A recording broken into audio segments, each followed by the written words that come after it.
pan, Lolo. Empieza. Bueno. Allá en el fondo se escucha bien.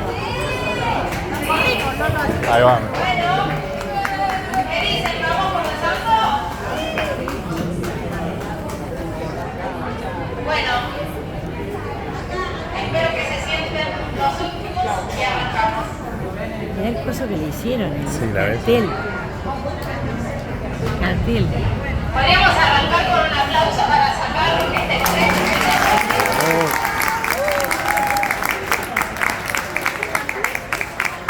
¿Qué va a hacer? Va a ser una demostración de ella. La receta, va a ser una receta.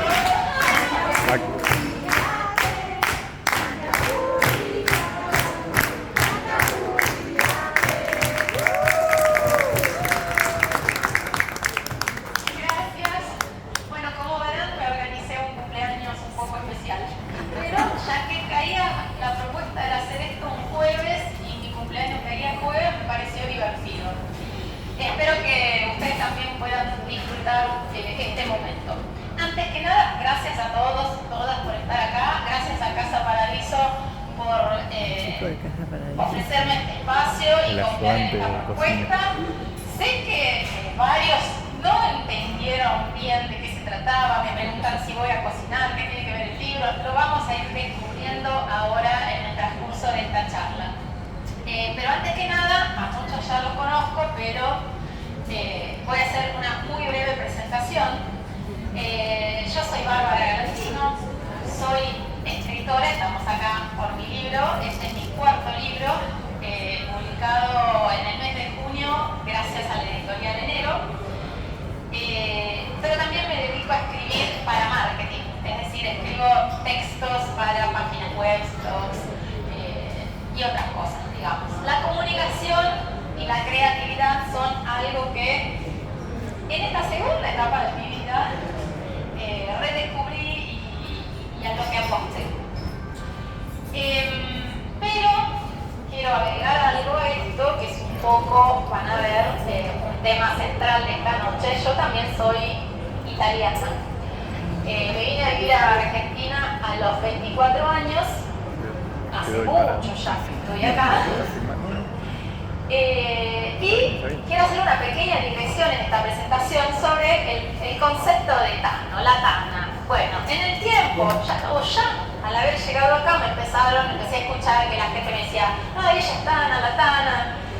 Y al principio me caía como raro, digo, ¿qué pasa? La italiana, le cortaron una parte, era como una cosa rara.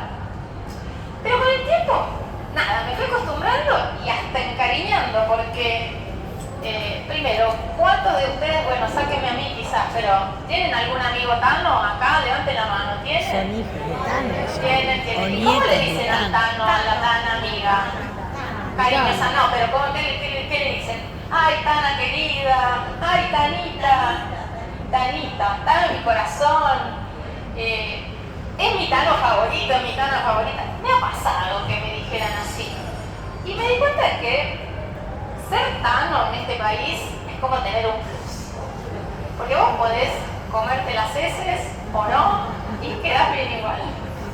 Y el Tano es como ese tipo querido. Vos le decís, no sé, fui a comer a lo del Tano, ay, qué rico cocina el Tano. O, ay, viste la Tana, qué pinta, cómo está vestida. Claro, Italia, la cuna de la moda, de la cocina. Nada, el Tano tiene ese plus. Pero el Tano es un poco argentino, ¿no? Porque si no, no sería Tano, sería italiano. Entonces pasa esto. Yo siento que esa palabra resume mucho de lo que vamos a ver esta noche. Esa como división o combinación de ser de un lugar, pero también de otro, de tener un poco de acá, un poco de allá. De ir o volver, y las vueltas es el libro que habla justamente de esa distancia y esa unión de estos dos mundos. Pero bueno, la excusa para hablar del libro, que no es un libro de cocina, claro, porque también me preguntaron esto, es cocinar una receta italiana. Así que la receta va a ser melanzane alla parmigiana, melanzana era berenjena. A la parmigiana es una historia larga que pueden googlear también por qué viene de parmigiana, por Parma, por el parmesano o no. Es una receta mediterránea, hay tomates, hay mozzarella, hay albahaca, berenjenas.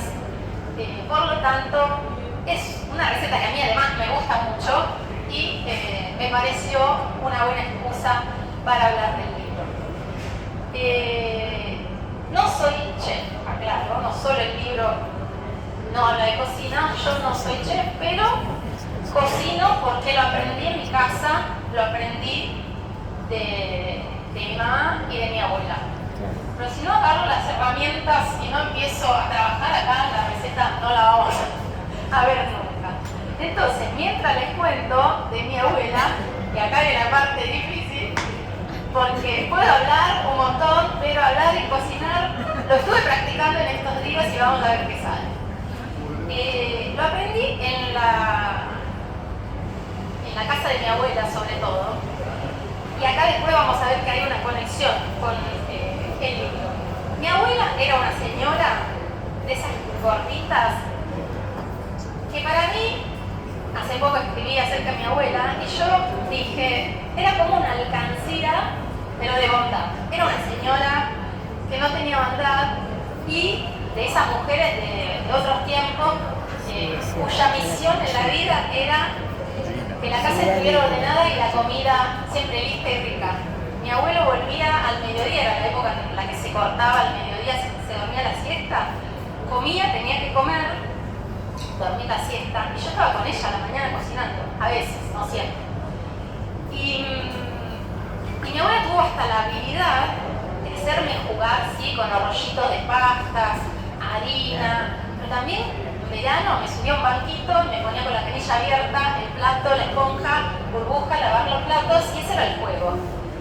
Y al día de hoy yo creo que de las tareas domésticas, la que más me gusta es lavar los platos, porque lo aprendí como si fuera un juego. Bueno, entonces mi abuela me enseñó no solo a lavar los platos, sino que cocinar es amor. Es decir, es darle un poco de amor a la persona a la cual le estás cocinando. Y algo que yo digo en este relato que habla de mi abuela y también en el libro, es que en mi familia el amor se mide en calorías. Porque cuanto más abundante, más rico, más dedicación le pones a ese plato, más le estás demostrando amor a esa persona. Y esto lo veremos también un poco en la novela, porque mis personajes son todos bastante porjones. Les gusta la comida, algunos cocinan, otros comen, pero digamos, la comida es un elemento que encontramos en esta novela y también en otras. Y bueno, acá van a ver que esto es bastante desprolijo. Primero que hay que tener esta habilidad de hacer las dos cosas a la vez. Y segundo, sigue cayendo, pero está bien. Porque lo que le voy a decir, y sabía que esto iba a pasar, es que esto no me pasa solo en la cocina. Yo soy desordenada cuando cocino. Tengo testigos acá. Hijo, marido, pueden decir que como estaba la cocina explotada. Cuando mamá termina de cocinar es un desastre. Porque es así, a mí me sale así, yo empiezo, hago por ahí, estoy revolviendo la salsa, apoyo la cuchara, salpica. Como ahora se me cayó la berenjena, no lo sé hacer tan prolijamente, pero les aseguro que después el resultado final queda rico, queda prolijo. Y en la escritura me pasa lo mismo. O sea, yo cuando escribo no puedo armar un esquema y decir el primer capítulo va a hablar de, el segundo va a hablar de tal cosa. No, me pasa así, se sigue cayendo. Me sale bien, esto lo ensayé para que se ensuciara el piso. La escritura brota, sale un personaje, se va para un lado, después, no sé, la historia pensaba escribir algo y se va para el otro lado. Después hay todo un trabajo que esto de limpiar, ordenar, pero es así. Tanto cuando escribo como cuando cocino, soy un poco desordenada, pero apasionada también. En la escritura también, como en la receta, viene después una parte más ordenadita. ¿Por qué? Porque ahora, por ejemplo, estas berenjenas que van a ser el elemento principal de nuestro plato, la voy a tener que cortar en fetas cortarlas a lo largo, porque si las corto así en rodajitas, después cuando las vamos a armar las capas de la lasaña, es como que no se unen tanto los circulitos. Y cuando las voy cortando tengo que ser, digamos, relativamente precisa en el espesor, porque en el momento, no digo que tiene que ser al milímetro, pero más o menos se tienen que parecer, porque cuando los voy a cocinar y vamos a ver qué tipo de cocción tenemos, hay dos alternativas. El tiempo de cocción de la feta varía según el espesor, entonces si una es finita, esa se me va a quemar, estoy casi segura que se quema. O al revés, si hay una gordita y yo me guío por la finita, la gordita queda medio cruda. Entonces hay que tratar de ser más precisos. ¿Y qué pasa? Esta precisión también sucede cuando escribo. Después vamos a la historia para que sea más entretenido, pero les quería contar también qué hay antes de llegar a la novela, ¿no? La parte de precisión es cuando vas a corregir un texto, por ejemplo, ahí sí hay que prolijar, hay que ser preciso, no hay que ser ingeniero tampoco, pero bueno, acá vamos a tratar de que estas fetas tengan un espesor parecido. Si hay alguien que acá se dedica a la cocina, que creo que sí, no critiquen. Después voy a hacer una sesión privada en donde van a ver que lo hago mejor que acá con tanto club. Y pasa otra cosa, no solo la precisión, sino que hay un momento en donde hay que tener cierta paciencia. Porque después de cortar esta feta, ¿qué vamos a hacer? Vamos a pasar por sal la berenjena. ¿Por qué? Para sacarle la amargura. Porque la sal estimula una reacción, sale un líquido que también es la parte de agua que tiene la berenjena y se lleva lo más amargo. Dos ventajas. Por un lado, le saco lo amargo y por otro lado también le saco el agua en exceso, entonces cuando la voy a cocinar seguramente será mejor. Ahora, no recuerdo dónde estaba la sal. Bueno, esto va a ser medio... Yo usaría un colador distinto. Sí, lo vamos a poner acá, no importa. Ponemos, digamos, las berenjenas, le ponemos sal en varias tandas. Hay gente que le gusta también ponerle... Esto es un simulacro, ¿eh? Sí, pregunta. No, salpina. O sea, no se me hubiera ocurrido la pregunta. Yo le pongo salpina, no sé. Creo que funcionan las dos, pero no le veo un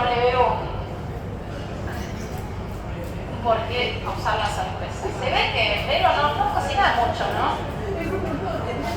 Bueno, y a este punto, imaginemos que, bueno, le pusimos sal en cada capa.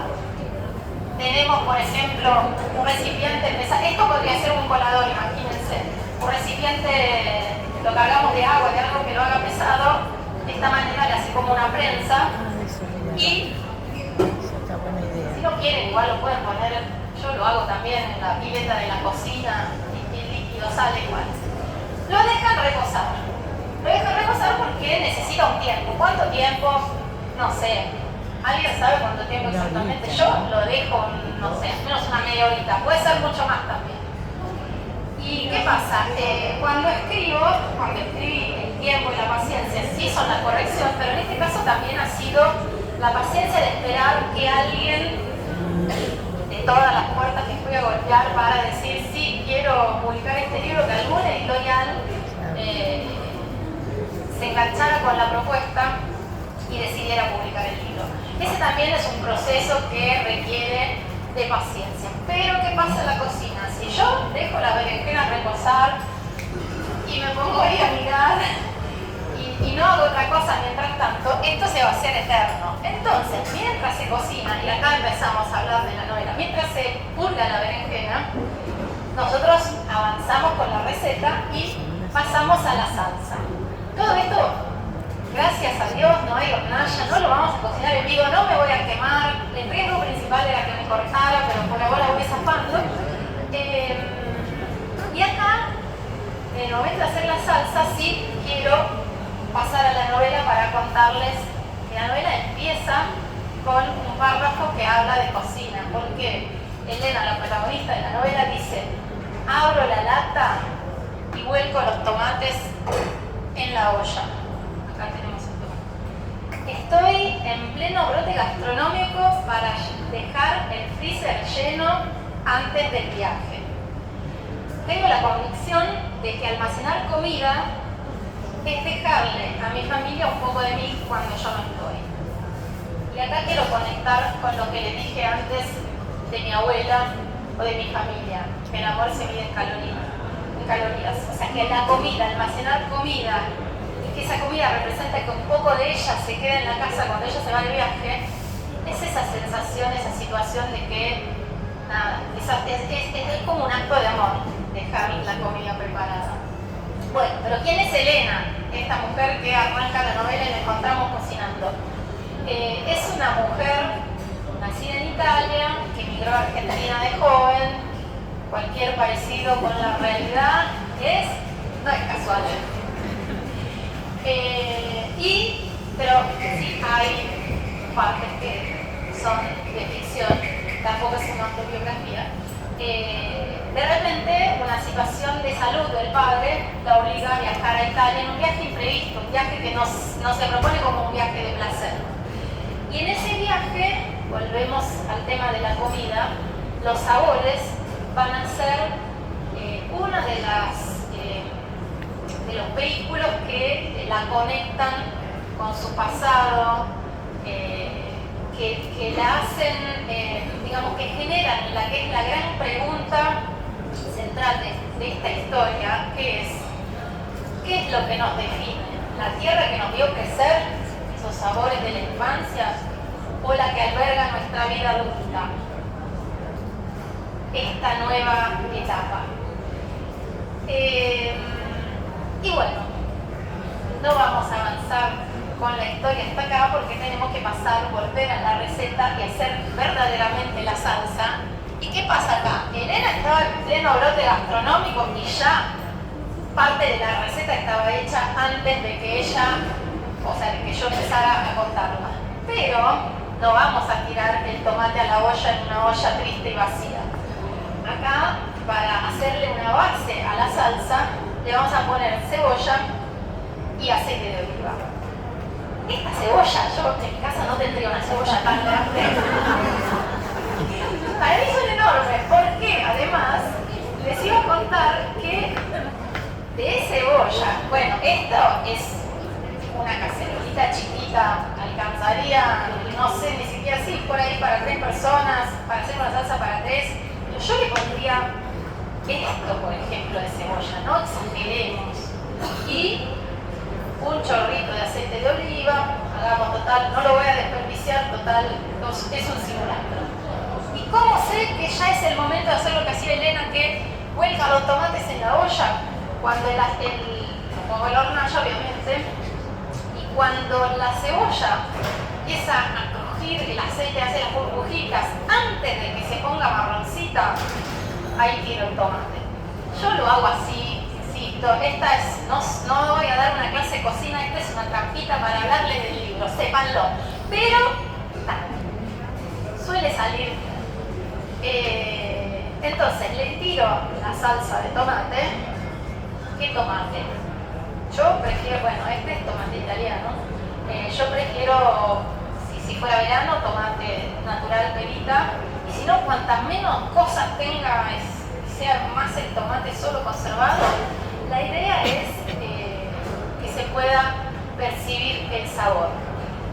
Y acá quiero ir otra vez a la novela, mientras simulamos que le volcamos el tomate, esto está en una hornallita, y la salsa se va cocinando a fuego primero mediano y después lo puedo bajar, tiene que evaporar toda el agua del tomate. Vamos a Elena. Les conté que hacía ese viaje y les conté que los sabores son importantes en la novela. En una de las primeras escenas de viaje, como ella está angustiada por esta operación del padre, las amigas de allá, las amigas de toda la vida, que en cada reencuentro, en cada regreso se reencuentran, le organizan un almuerzo en el campo, en la casa de una de ellas, donde en la infancia también compartían momentos.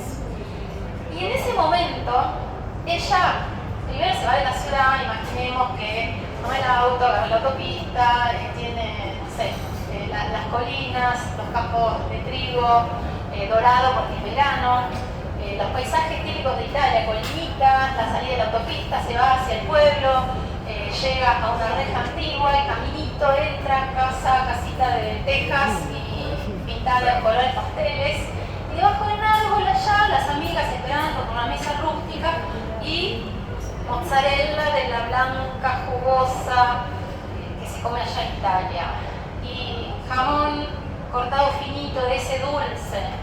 Y ella se saludan, por supuesto, no es que va directo a comer, tiene una charla previa, pero después cuando come, saborea la mozzarella, le pone el jamón, un chorrito de aceite de oliva y dice, el oliva es como la alianza nupcial de esos sabores que se funden en la boca. Y acá quiero decir, eso es lo que en Italia se hace con los sabores, que se reconozca el sabor de la mozzarella, el sabor del jamón, y que los dos se fundan y un poquito de aceite de oliva. Ninguno, como en un buen matrimonio, ninguno tiene que dominar sobre el otro, ¿no? Es una combinación en donde quedan bien el uno y el otro.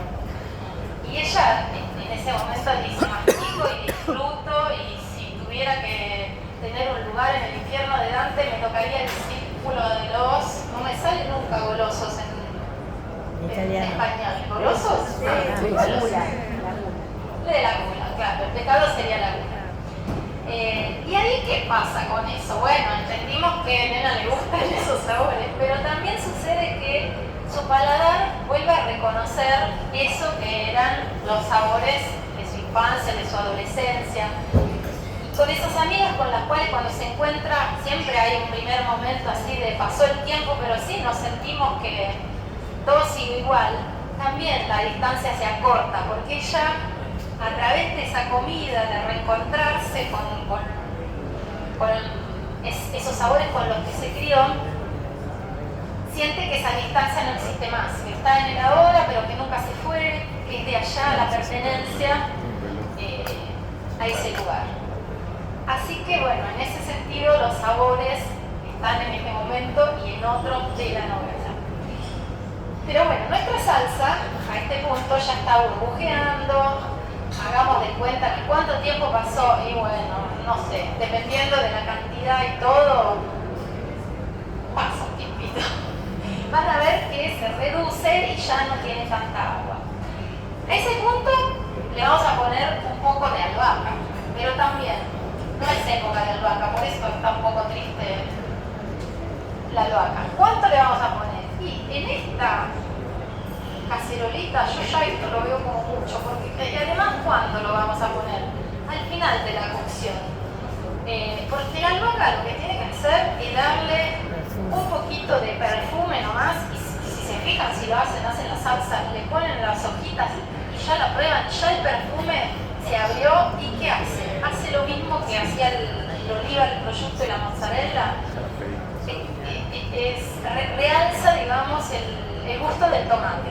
Esa es la técnica, digamos, o lo que yo como italiana, como me decía mi mamá y mi abuela, aprendí.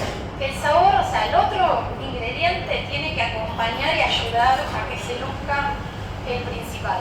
Y acá otro pequeño paréntesis sobre la novela.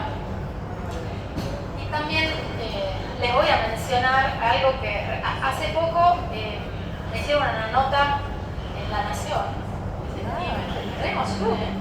Pero no era por el libro, por la cocina, era sobre mi historia de vida y la llegada a Buenos Aires y cómo una italiana que llegaba a Buenos Aires veía la Argentina. Y yo comenté que la comida fue un momento, digamos, en donde se sentía ese cambio, esa diferencia. Y de eso había escrito algunas cosas. Y en la novela hay una parte en donde recuerdo esos tiempos de como batallas para defender la cocina italiana auténtica. Hay una escena que nos lleva a a la infancia, porque Elena se encuentra en un momento con su sobrina, Lara, una nena de, no sé, 6, 7 años. Van a cenar a la casa de la hermana, están comiendo milanesas, y la nena le dice, tía, ¿hay milanesas en Argentina? Y a ella le enciende todo ese recuerdo de todas las veces que tuvo que defender que la milanesa es italiana, no es argentina. ¿Sí o no? ¿Dudabas? ¿Lo dudabas? Bueno, Elena a su sobrina le dice, ¿dónde va a trabajar tu papá? ¿Qué ciudad? No, va a trabajar en Milán. ¿Y milanesa y Milán no te parece que son parecidos? ¿No será que la milanesa viene de Milán? Bueno, hay toda una escena en donde aparece una bruja que se llama la nefasta mezcolanza, y que es la culpable de mezclar los ingredientes de la cocina italiana y hacer desastre. Pero no vamos, esto me trajo haters en la nota que salió en el diario, empezaron a decir, ay, la pizza en Italia es desabrida. Yo lo entiendo que si uno está acostumbrado a un paladar, no necesariamente lo otro le guste, pero yo lo digo como soy yo vine acá, es contar mi experiencia. Y esto mismo lo trasladé a la novela con esta escena en donde hay una bruja, o sea, entiendan que no es una cuestión de ir a la pelea, es simplemente presentar cómo se ven distintas estas cuestiones. Pero otra vez volvemos a los sabores, a la infancia, a lo que es un poco la identidad de cada país. Con todo respeto por el gusto de cada uno. Los chinos también dirán que hay cosas nuestras que no les gustan. Y bueno, la mezcolanza, la comida, otra vez volvemos a la comida. Pero ¿qué les quería decir? Que esta cantidad de albahaca responde un poco a eso. Y también que la salsa, si es solo como tomate, cebolla y albahaca, está perfecto. Esa es la base de la cocina. Yo creo que la receta base de la cocina italiana, pasta con salsa de pomodoro basílico. ¿Por qué? Que no hace falta agregarle orégano, laurel, morrón, más cebolla, toda esta cebolla entera, porque esto le va a quitar el sabor al otro y la idea es que se luzca el tomate. Y yo creo, me hice otra historia mental, que se la resumo. ¿Qué pasó? Que acá en Argentina, o sea, ya en las regiones cada uno tenía sus producciones, entonces la comida era, acá se produce mucha berenjena porque hay un clima especial, bueno, muchas recetas a base de berenjena, en el norte arroz, humedad, lluvia. La comida se fue desarrollando por cada región y quedaron bastante aisladas, por más que hubo migración también entre regiones después de la guerra. Pero acá, ¿qué pasó? Y acá se juntaron también los tanos del norte, del sur, del centro, de varios lugares. Y yo me imagino en escenas tipo el tano de Calabria que quería el morrón y se casó con la señora del norte que hacía polenta y arroz y nunca le cocinaba el morrón. Y le dijo, che, ¿por qué no le pones morrón a la salsa así? Hoy comemos morrón.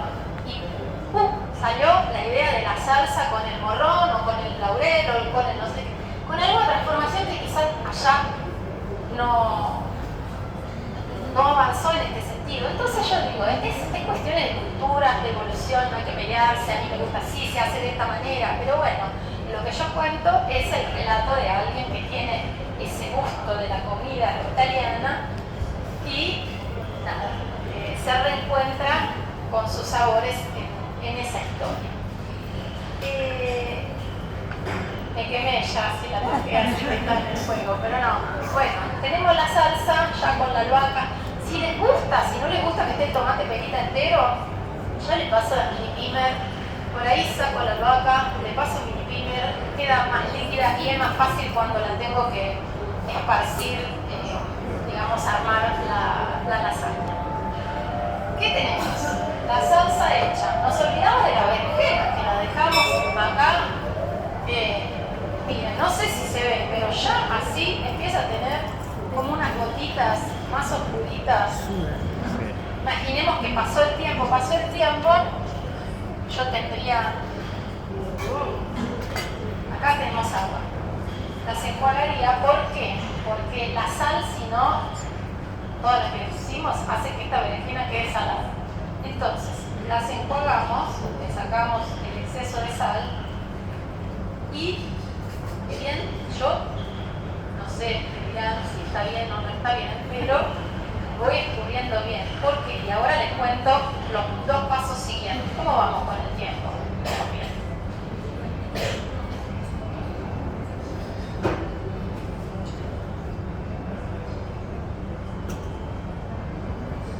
Dos tipos de cocción. A mí la parmigiana me gusta con la berenjena frita. ¿Cómo sería freírla? Sería que esta misma, que inclusive la puedo pasar por un repasador, la pase por harina y con aceite de girasol. En Italia se fríe también con aceite de oliva porque el punto de combustión del aceite de oliva es más alto que el del aceite de girasol, por ejemplo. Quiere decir que se quema, se vuelve tóxico, digamos, más tarde, con una temperatura más alta.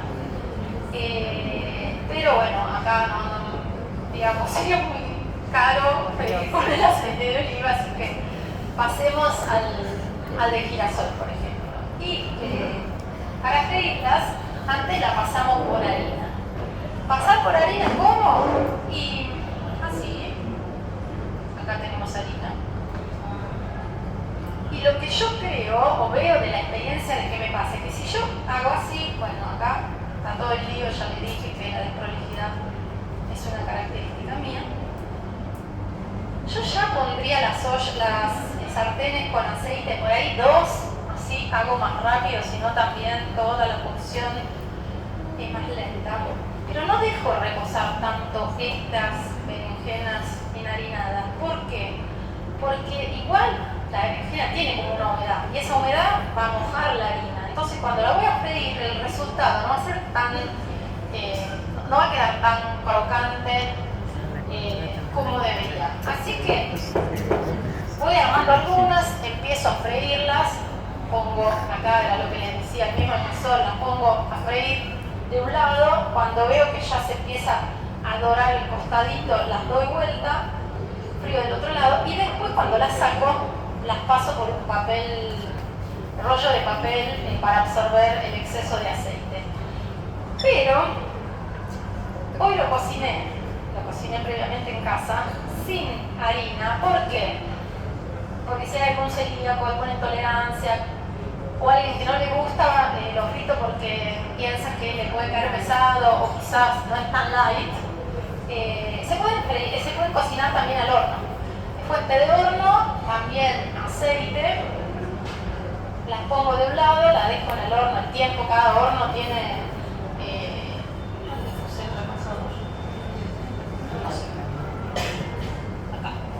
soy desordenada, fuente de horno de un lado, después a mitad de cocción más o menos lo doy vuelta y voy a llegar a tener un resultado más o menos Le van a tirar encima así.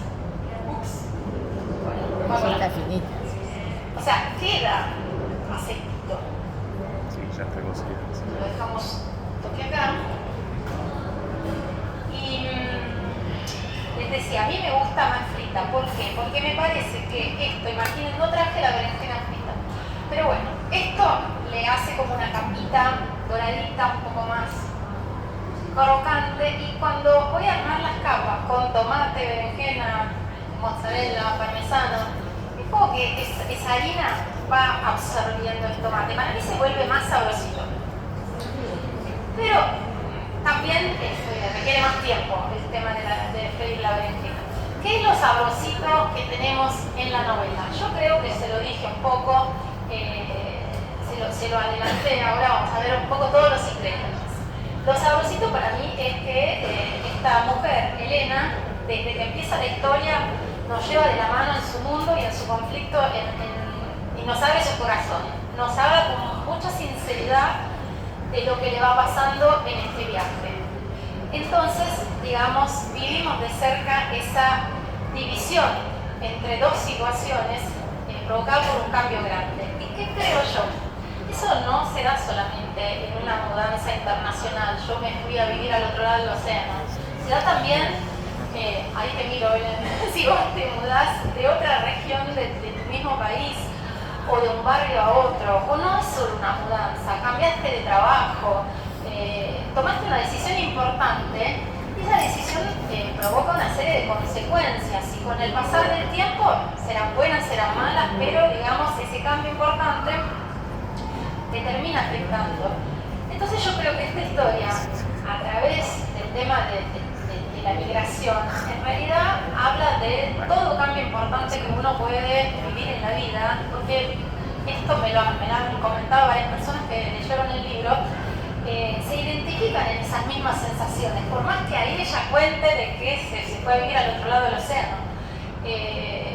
Lo mismo puede pasar en situaciones cotidianas, y también todo lo que ella va narrando es muy cotidiano, muy del día a día, muy así de ensuciar la mesada y entrar a la casa de esta persona y vivir todo lo que le pasa desde la cotidianidad. No hay nada extraordinario en la novela, pero justamente por eso yo creo que muchos se pueden identificar, porque no es extraordinario, es muy común lo que sucede. Bueno, a este punto tenemos las berenjenas, la salsa hecha. Nos quedan dos ingredientes importantes que son la mozzarella y ojalá tuviéramos parmigiano, bueno, el queso parmesano. Y acá yo les quiero contar también cuáles son esos dos ingredientes que yo creo que encontramos. O sea, cuál es la mozzarella de la novela, es decir, ese sabor que va desparramado entre cada capa, que a la capa casualmente la podemos comparar con la página, entonces entre página y página, ¿qué mozzarella encontramos en la novela? Bueno, yo creo que es la amistad. Acá debería rayar la mozzarella y hablarles de la amistad. Les dije al principio que Elena tiene unas amigas que la reciben, le cocinan, que saben que le gusta comer, pero no les dije que entre esas amigas hay una que se llama Benedetta, que después va a tener un protagonismo importante en un capítulo. Y no sé si leyeron o vieron, si leyeron La amiga estupenda de Elena Ferrante. Hay una que no leyó, pero lo tiene para leer. O si vieron El baile de las luciérnagas. Bueno, son dos historias de amistades que se mantienen en el tiempo, dos amigas que por ahí son distintas, tienen historias distintas, se separan, trabajos distintos, pero la amistad sigue. Bueno, yo creo que entre Elena y Benedetta pasa algo así. Pero ¿qué pasó? ¿Cómo hay situaciones como quizás a veces, no son bajón, pero así que dejan pensando esta relación, cosas que le pasan que no les voy a contar? Yo decidí que todas esas escenas de la amistad entre ellos dos suceden en Capri, la isla de Capri en el Mediterráneo. Porque si por un lado, bueno, hablamos de algo que nos tira un poco para abajo porque nos hace pensar, por otro lado estamos en el Mediterráneo, en un lugar turístico, donde todo es lindo, donde hay más comida también, y donde ellas se zambullen en el Mediterráneo, y Elena dice, un mar transparente en el que me puedo ver los pies. Y para ella, ese verse los pies es estar segura. Un mar donde ves los pies no te da miedo. Bueno, el Mediterráneo es eso, y es como un simbolismo para decir, volver a Italia es sentirme segura. Pero bueno, más allá de esto, ellas, o sea, la escena sucede en Capri porque para mí es lindo también hacerle como un homenaje a Italia, a mi tierra, conozco el lugar, y me gusta llevar al lector a pasear por esos lugares. Siento que es como, al conocerlo de verdad, no estoy inventando, estoy transmitiendo sensaciones que yo viví en primera persona. Entonces, bueno, con esa excusa, digamos, me pareció interesante. Después también hay un paseo por Roma. Los dos lugares turísticos que encuentran en el libro son Roma y Capri. También hay Buenos Aires. Y también hay amistad en Buenos Aires. Acá estamos todavía con la mozzarella y la amistad. ¿Por qué? Porque una persona que en su vida tiene un cambio tan importante como ella, que repito, puede ser un cambio de trabajo, una decisión importante. Si no tiene amigos que lo sostengan como andamios, ¿Avanza en ese cambio? ¿Se siente cómodo? Bueno, acá doy un spoiler, yo creo que no. O sea, creo que la amistad en estos casos es fundamental. Entonces, el libro no está solo, la historia no sucede solo en Buenos Aires, sino también, solo en Italia, sino también en Buenos Aires, y también hay amistad ahí. Y la amistad es esto, la mozzarella, dijimos. Pero queda un último ingrediente que es el parmesano. A mí no me gusta rallarlo dije que traía de mi casa el más chiquito, pero me olvidé. No me gusta rallarlo así porque queda como más grueso y se derrite, sobre todo si es un queso, digamos, más fresco como el parmigiano está más estacionado. Entonces, nada, pero bueno, le vamos a dar livianamente así porque cuanto más grueso es más difícil que se derrita bien y se mezcle. Pero el parmigiano de la novela, el ingrediente entre capas que le da ese saborcito, es también el tiempo. Y en especial yo creo que nos referimos al paso del tiempo. Al paso del tiempo como algo que nos transforma, que en el caso de la amistad no transformó esa amistad de Elena con sus amigas de toda la vida, o sea, se mantiene, se transforma sí, porque crecen todas, pero la amistad se mantiene. Pero por ejemplo en la familia modifican las relaciones porque aparecen niños nuevos, Lara y su vínculo con Lara, y a la distancia esta nena me reconocerá cada vez que vuelvo.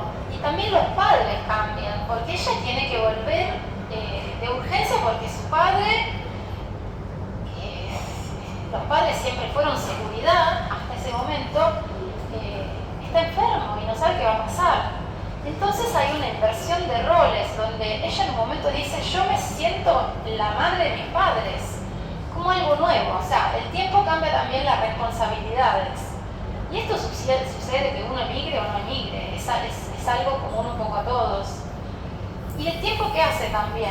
El tiempo está representado por los recuerdos, ¿no? Los recuerdos, el pasado es el lugar seguro. Esto se repite en la novela. Ella dice: vuelvo al pasado, mi lugar seguro, porque el pasado lo conocemos, lo vivimos. ¿Y qué le pasa a esta mujer?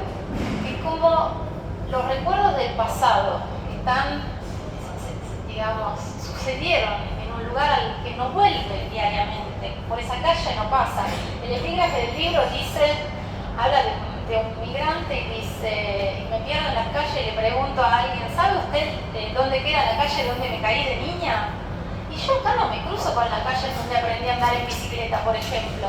Entonces ese recuerdo lo voy perdiendo. Si no tengo una fotografía por ahí que dice: era en la placita que está, voy perdiendo el recuerdo.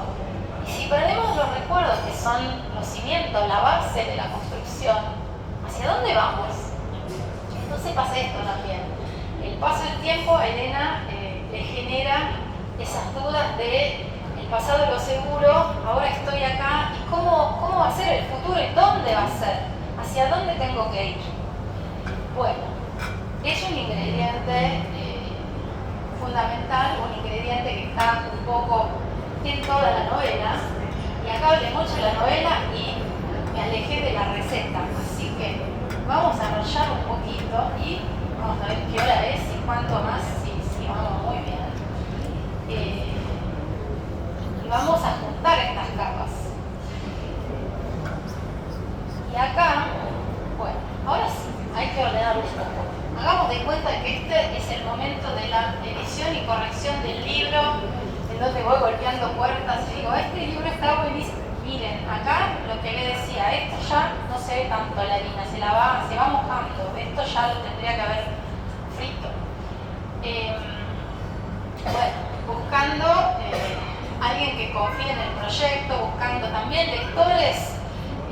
Para una novela tenemos lectores beta, que son esos amigos o amigos lectores que antes de que termine la corrección de todo prolijo le dan una primera leída y dan opiniones tipo: ay, esto me pasó en otra novela me pasó que, por ejemplo, se cortaba la luz y uno tomaba el ascensor, y una amiga me dijo: pero si se había cortado la luz. Tienes razón, pasan cosas así.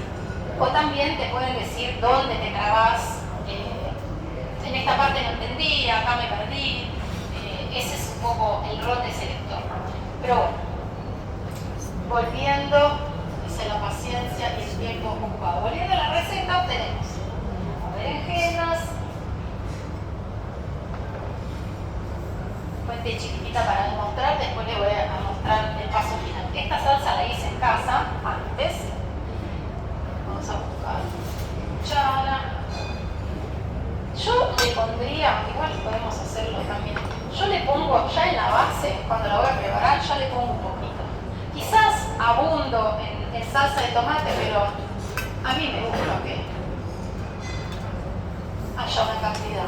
Y a este punto, perdón, voy a usar las manos que va a ser más fácil. Voy a poner las berenjenas. Trato de encontrar la formita para tapar todos los huecos, porque nunca te tocan berenjenas todas del mismo tamaño. Las distintas capas. Y más tomate. ¿Tienen hambre ya? Y esto es lo que dijimos, ¿no? Que los ingredientes importantes. En la capa del medio yo le pongo ambos. Mozzarella, a mí me gusta rallada porque si la ponemos en rodajitas quedan como islitas que se derriten y alrededor la nata. Y parmigiano, que a mí me gustaría que fuera más chiquito, pero capa 1. Después pasa que, ay, me olvidé de ponerle la mozzarella y la vuelvo para atrás. Ayer me pasó eso. Otra capa.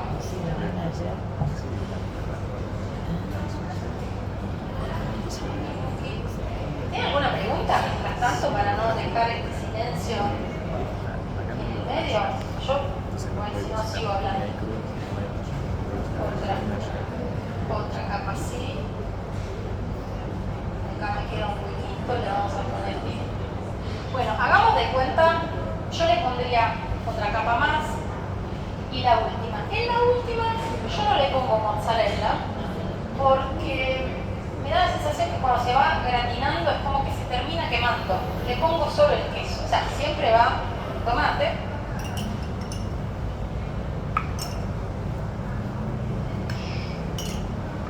Qué silencio. Ya veo que están diciendo, después vamos a probar algo, yo tengo antes. Sí, hay algo para degustar, pero no sé. Y parmesano, que debería ser un poco más finito. Y después ahí tiene que ir al horno. El horno ya les dije según cada uno, por ahí más fuerte, menos fuerte, pero media hora seguro. Yo creo que ayer le di, tuve que agregar tiempo. Tiene que empezar a burbujear esto. La parte de acá van a ver que empieza la salsa y termina cuando la parte de arriba se empieza a hacer como una costra. Y acá quiero contarles, ir para atrás. ¿Por qué, como se me ocurrió esto de cocinar y escribir? Quizás lo tendría que haber dicho al principio, en un momento cuando escribí el guión dije, lo voy a decir enseguida, pero no, decidí dejarlo al final. Me pasó lo siguiente, sí, claramente ya les dije, cocina y escritura son dos temas que me apasionan. Hay un aspecto romántico también, pero también hay uno mucho más material. Es decir, cuando yo decidí escribir, no quería que el libro lo leyeran, no solo este, tengo 3 libros previamente publicados, que lo leyeran solo pocos familiares y chao. Entonces creé una cuenta en Instagram. Ahí en las mesas hay un menú en donde encuentran, para los que ya no me sigan, mi cuenta de Instagram y después otra cosita que les digo al final. En la cuenta de Instagram empecé a compartir contenido y hasta que estuvimos en pandemia y un año después la gente leía. Yo producía contenido, contaba historias y la gente leía. Y después empezó a leer cada vez menos. No, eso es muy largo, no pude. Y yo misma me di cuenta de que no leía tanto a los que antes leía más. Y analicé, de que soy consumidora, qué contenido me gusta buscar. Yo tengo guardadas recetas de cocina en los guardar reels, por ejemplo, cantidad. Digo, cocina, yo pasa una lasaña, un bife, un algo, me detengo y miro. Y pensé, ¿qué se puede hacer con cocina y escritura? Porque ¿qué pasa también? Yo en mi casa cocino cocino realmente, o sea, le dedico un tiempo y ese tiempo, o sea, tenés que repartir el tiempo entre cocinar, escribir y todo el resto de la vida. Entonces dije, ¿y si me filmo mientras cocino? Bueno, recupero, o sea, aprovecho ese tiempo de la cocina.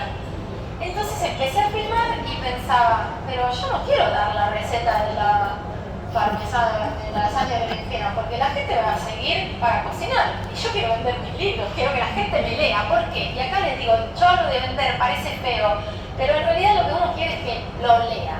¿Por qué? Porque la historia no termina cuando uno la escribió y le pone el punto. El autor necesita que la historia siga viviendo. ¿Y dónde vive? En el diálogo que se entabla con el lector. Cuando te vienen a contar, leí tu novela y me pasó tal cosa, me pasó tal otra, es donde la historia sigue viviendo y el autor se alimenta y se motiva también para seguir escribiendo. Entonces, eso es lo que uno busca en realidad. Entonces dije, bueno, tuve en alguna época, y mis amigas de esa época deben recordar, un intento de hacer la Paulina Cocina por YouTube. Grababa videos por YouTube cocinando. Pero no funcionó, capaz que no era el momento y es este. Pero dije, no es la cocina. Yo tengo que hablar de escritura, que la cocina sea el vehículo para atraer a la gente. Y ahí empezó a surgir esta idea de analicé todo el parecido que hay entre cocina y escritura. Y hay mucho. El primer video que filmé, lo filmé amasando pizza, y ya pensar que hay varios ingredientes, cuáles son los ingredientes de la novela, más que el bollo lo tenés que dejar levar, y ese tiempo del levado es toda una parte del proceso de escritura también. Y entonces nada, decidí que no hago solo eso, ¿no? Pero me pareció divertido, interesante promocionar un libro y la escritura en general, los cuentos, lo que fuera, a través de esto, al punto que hoy ven que estamos acá con esta excusa. Y hacía tiempo que venía pensándolo, y cuando acá en Casa Paradiso salió una convocatoria de artistas, yo dije, y encima un lugar donde la cocina es como en la casa de la cocina también, ideal proponer este proyecto. Y bueno, de atrevida, mandé la propuesta y parece que funcionó porque estamos acá. Pero bueno, el cierre que les quiero dar, primero les digo cómo termina la receta, porque esto estuvo en el horno, se doró todo, y esperen, porque lo vamos a ver.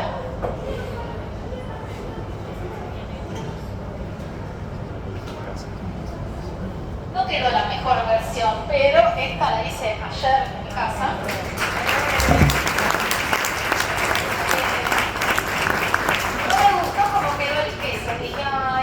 Que quedó justo esta que tengo que llevarla, pero bueno, no importa. Es demasiado queso fresco y no con un parmigiano de verdad para mí quedó mejor.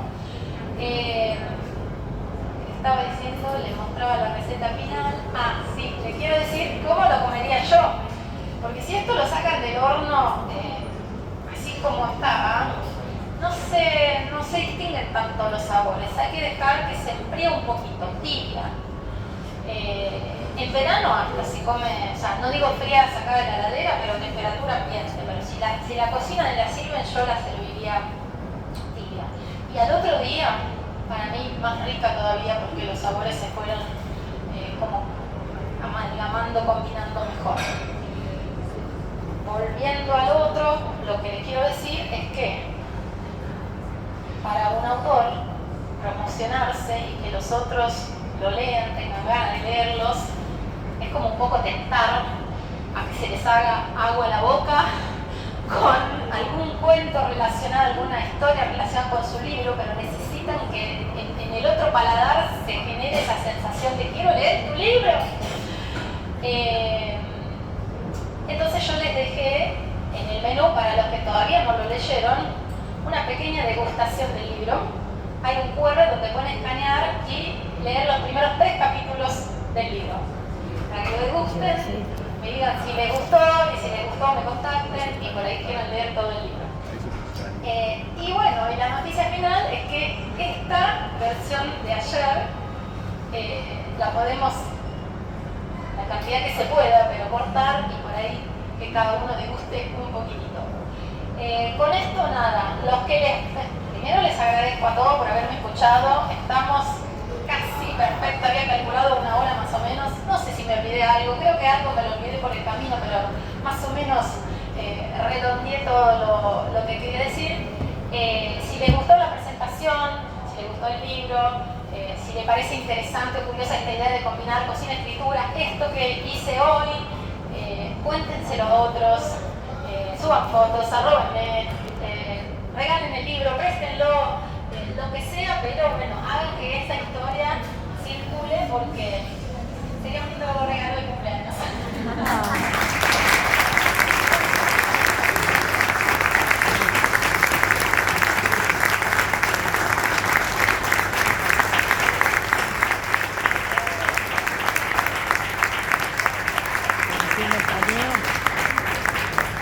Sí.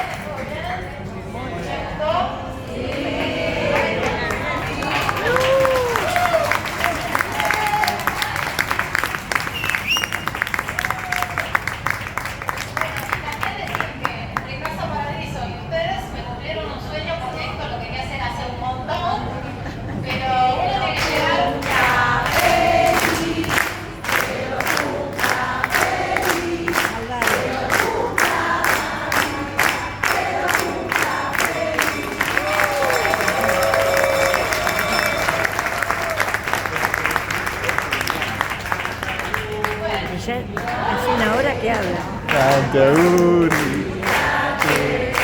Ateuri.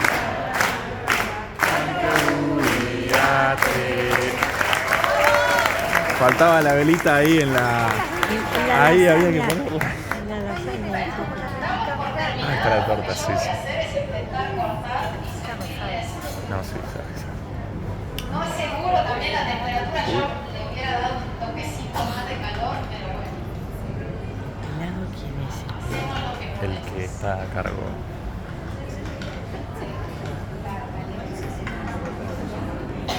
¿Alguna pregunta que no me entero? En la receta del libro, de lo que fuera. De la cancha.